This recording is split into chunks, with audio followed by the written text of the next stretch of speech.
ാണ് അറിയാമായിരിക്കുമല്ലോ. നമ്മളിപ്പം എയറിലാണ്. എന്തുകൊണ്ടാണ്? ഒരു ആക്സിഡന്റ് കേസിന് പറ്റിയിട്ട് നമ്മൾ നമ്മുടേതായിട്ടുള്ളൊരു അഭിപ്രായം തുറന്ന് സംസാരിച്ചപ്പോൾ ആൾക്കാരിപ്പോൾ അതിനെ ഇഷ്ടമുള്ള രീതിയിൽ അവരങ്ങോട്ടും ഇങ്ങോട്ടും വളച്ചുകൊണ്ടിരിക്കുന്നു.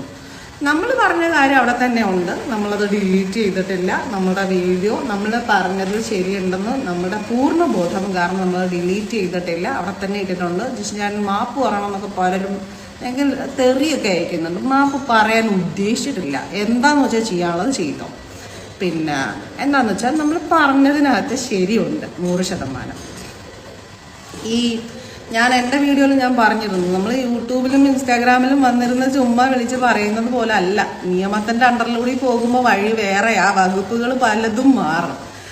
അപ്പം ഞാൻ അതുപോലെ ഒരു വിവരമില്ലായ്മയ്ക്ക് മറുപടി തരാനാണ് ഇപ്പോൾ വന്നിരിക്കുന്നത്. ഞാൻ കണ്ടു കുറേ വീഡിയോസിൻ്റെ അടിയിലും ഇങ്ങനൊരു കമൻസ് ഞാൻ കണ്ടു, ഇഗ്നോർ ചെയ്ത് വിട്ടു. പക്ഷേ 1-2 മെസ്സേജസ് എനിക്ക് വന്നു. അതിൽ ഒരു മെസ്സേജ് ഞാൻ ഇതിൽ പിൻ ചെയ്യും.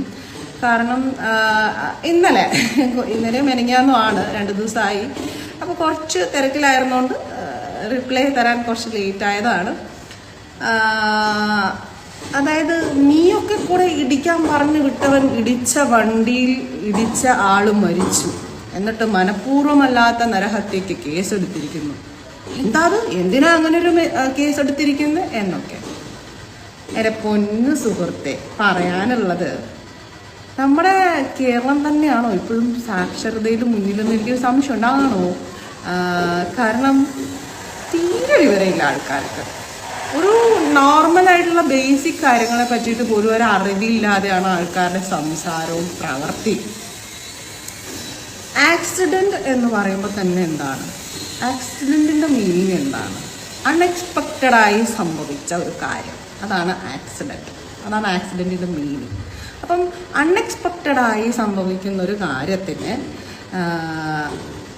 അതിൻ്റെ ഒരു വിധിന്യായം വരുന്നതും അങ്ങനെ തന്നെയാണ്. ഇപ്പം ഞാൻ നിങ്ങളെ മുൻകൂട്ടി കണ്ട് പരിചയമുണ്ട്, അല്ലെങ്കിൽ മുന്നേ നമ്മളൊരു ഫംഗ്ഷൻ്റെ തമ്മിൽ സ്വരച്ചേർച്ചയില്ലാണ്ട് വാക്ക് തർക്കമായി കയ്യേറ്റമായി. അപ്പം ഞാൻ നോട്ട് ചെയ്ത് വെക്കണം, ഇതിനൊരു പണി കൊടുക്കണം. ആ പണി എൻ്റെ ബ്രെയിനിലിട്ട് ഞാൻ വർക്കൗട്ട് ചെയ്തിട്ട് ഞാൻ പ്ലാൻഡ് ആയിട്ട് വന്ന് നിങ്ങളെ അറ്റാക്ക് ചെയ്യുകയാണെന്നുണ്ടെങ്കിൽ അതൊരു മർഡറായിട്ടോ അല്ലെങ്കിൽ അതൊരു ഇഷ്യൂ ആയിട്ട് പോകുമ്പോൾ അതിൻ്റെ വകുപ്പ് വേറെ ആയിരിക്കും.